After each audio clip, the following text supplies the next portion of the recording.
Welcome back, fellow Daoists, to 1991 Review. Today, I will not be reviewing movies or comic books. Instead, we will sit down together to discuss and analyze a highly typical case study in the cultivation world. A mirror reflecting the cruelty of the mortal path, where being too clever can sometimes be one's own undoing. The main character in today's analysis file is Daoist Master Heavenly Star Dien Tin Chan Nan, a nascent soul stage big shot, a diplomacy tycoon, a master puppet master mechanist, and a talented transporter who unintentionally buffed Han Li's gear, making him visibly stronger. Let's dissect this to see, why did an old fox like Daoist Master Heavenly Star meet such a bitter end? 1. Character profile. Daoist Master Heavenly Star, the social butterfly of the Heavenly South. First, we must affirm that Daoist Master Heavenly Star is no average individual. He is a loose cultivator, rogue cultivator, belonging to no sect or faction, yet he managed to climb to the peak of the early nascent soul stage, with a reputation resounding across the righteous Dao, the devil Dao, and the heavenly Dao Union. Specialty: crafting puppets, golems, expert in formation arrays and illusion techniques. Personality: outwardly generous and boisterous, inwardly deep and scheming, extremely pragmatic, quid pro quo. Status: he is a hub for information and item transit. Even the fire dragon boy, Hoa Long Dong Tu, who has an eccentric temperament, has to give him some face. Assessment: this is the model of an extremely wise cultivator who knows how to survive between major power factions. However, it was precisely his overconfidence and his experience in judging people that led him to his first mistake. 2. The deal of the century. A sweet bargain or a scam? The story begins when Daoist Master Heavenly Star gets stuck at a bottleneck. His lifespan longevity is running out, and he simply cannot break through to the mid-nascent soul stage. He decides to make a big gamble, refining nascent soul-level puppets to raid the falling Devil Valley Trui Makak dungeon. But the problem is, he lacks soul stones, and fate pushed him to meet Han Li at the Star Dragon Exchange Fair. Heavenly Star's perspective: he sees Han Li, currently an elder of the Drifting Cloud sect, looking young with a fresh face, but acting calm and steady. He casts out a bait, an ancient jade slip recording a puppet refining method. Why did he sell it? Because the secret method is essentially trash. It requires a material called 10,000-year ironwood, something that has been extinct in the Heavenly South for 10,000 years. He thought, selling this pie in the sky to this kid in exchange for 30 high-grade soul stones is a massive profit for me. Psychology: giddy, laughing internally, treating Han Li as a fat sheep with lots of money but lacking social knowledge. The harsh reality: he didn't know Han Li possesses a heaven bottle, mysterious small bottle. Han Li looked at that list of ethereal and vague materials. Outwardly, he frowned and acted deeply concerned, but inside, he was probably throwing a celebration party. 10,000-year ironwood? Han Li just needs to plant one crop, and it's done. Result: Heavenly Star thought he'd scammed a chicken newbie. But unexpectedly, he was actually the shipper delivering the secret manual right to the main character's mouth. Thanks to him, Han Li later acquired a puppet army to force-feed onions, thrash the entire world. 3. The falling Devil Valley dungeon. One wrong move, a life lost. With the soul stones in hand, Heavenly Star successfully refined 2 nascent soul-level puppets.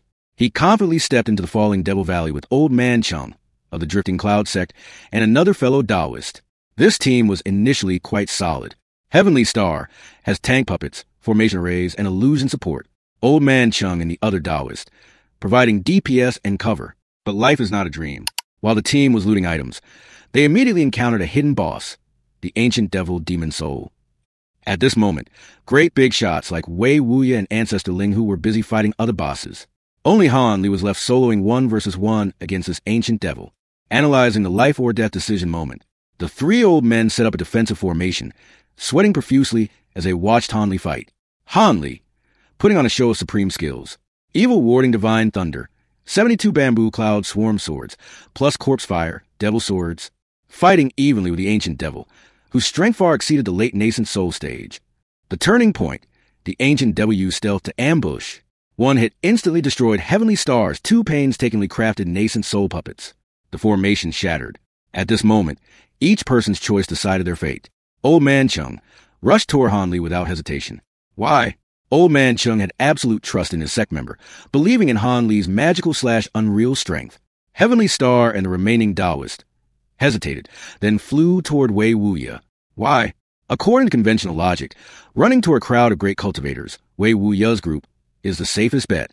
Running toward an early stage kid who is being chased by a devil is suicide. Fatal mistake. Heavenly Star used a mindset of a mortal to measure a monster.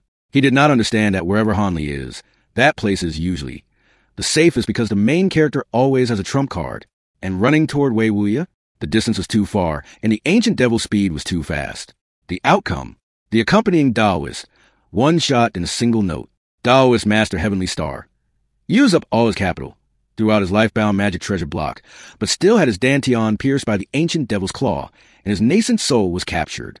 Game over. 4. Commentary by 1991 Review, a lesson bought with blood.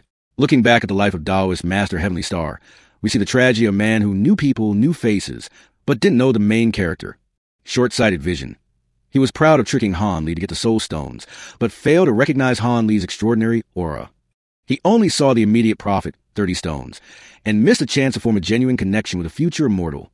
Situation assessment ability. In the moment of life and death, the intuition of Old Man Chung, someone less talented than him, was 10,000 times more accurate than his. Old Man Chung chose faith in Hanli, while Heavenly Star chose conventional logic.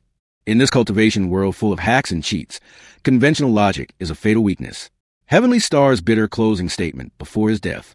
Oh, Old Man Chung, although your strength is not equal to mine, but when it comes to your eye for judging people, this old man truly cannot compare. That is a belated regret. If he had flown towards Hanli at that time, perhaps he would still be alive right now, maybe even getting some leftover soup or rice from Hanli after the battle. But alas, the Heavenly Tao is ruthless. Choose the wrong lane and get your skull crushed. Daoist master Heavenly Star, a lifetime of calculations, ultimately dying because he miscalculated the most important move, choosing a teammate. What do you think about the character Daoist master Heavenly Star, fellow Daoists? Is he a pitiable figure or is he to blame? Please leave a comment below. Don't forget to like and subscribe to 1991 Review so we can discuss the next cultivation's secret histories together. This humble one takes his leave.